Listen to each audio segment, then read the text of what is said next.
Okay, we're online. Yay. Hello, everyone. Hello. Here we are. This is Jördis Jakubzcick, Yes. my very dear best friend, and also specialist in somatic movement practices. And I'm Yes. Claudia Kratzheller.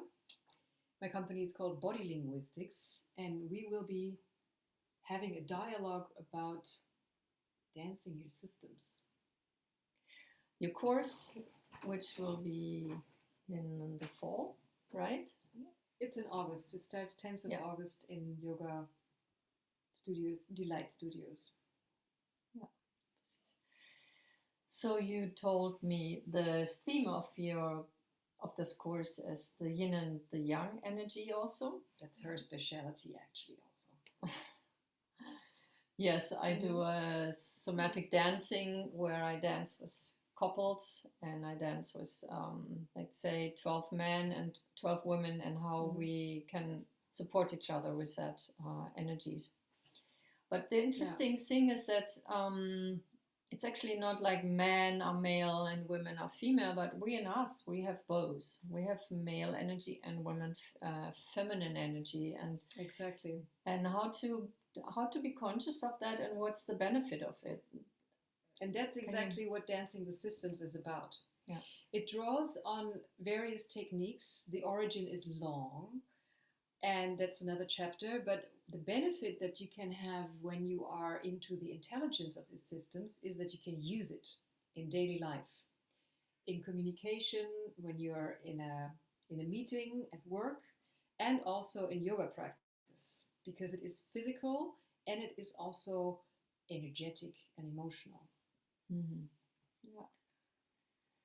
So can you share about an example for when in your life, or like an example of how these energies appear in life? Yeah, sure. Let's take an example like right now. We have a conversation, and each conversation is giving out and receiving and giving back. It's actually like a wave, like that. It can happen in many different ways. There is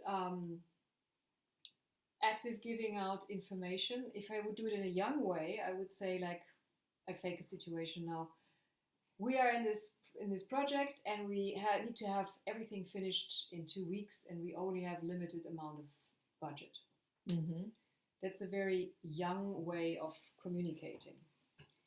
When you are in that part of listening, how is that for you if you hear something like that?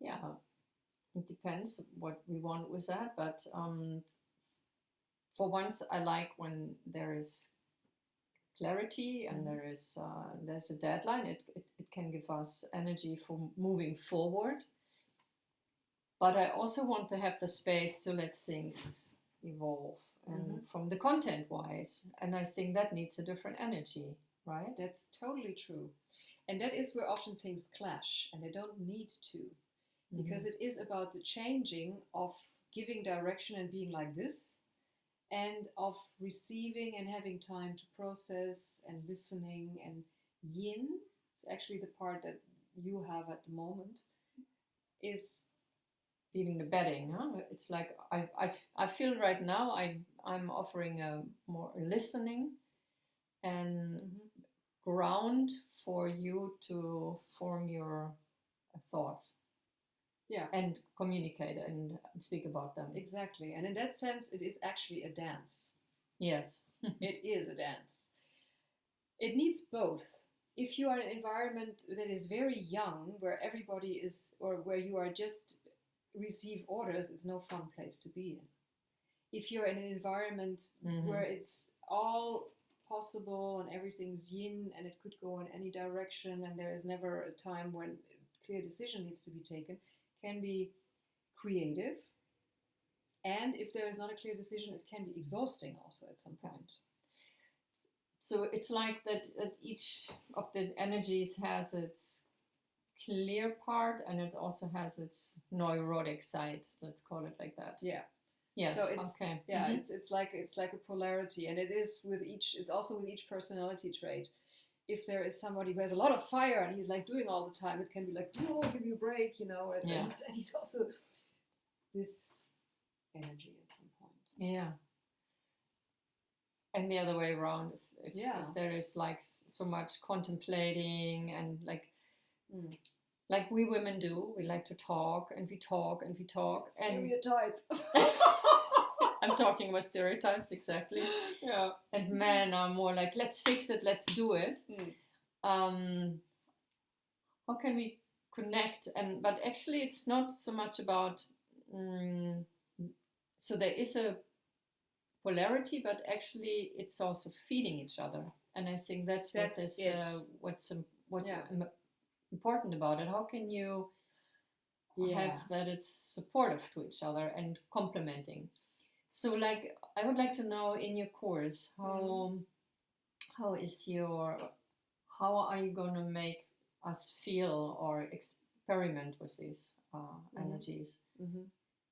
We're gonna a bit concrete. We're gonna explore the quality of the systems, and that is, I say now, very concrete nuts and bolts, that's bones, and also organs. And you might think like, what should I do with organs? But it is actually the roadmap for what we're going to do.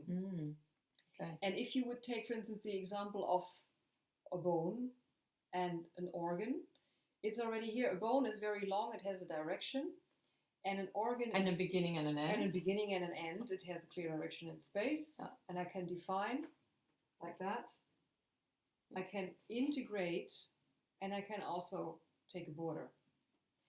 And an organ is round. If you imagine now your belly, your intestines, it's quite moldable. It adapts to the moment. It doesn't have a particular direction, but it goes into exactly the place where it needs to be in this very moment.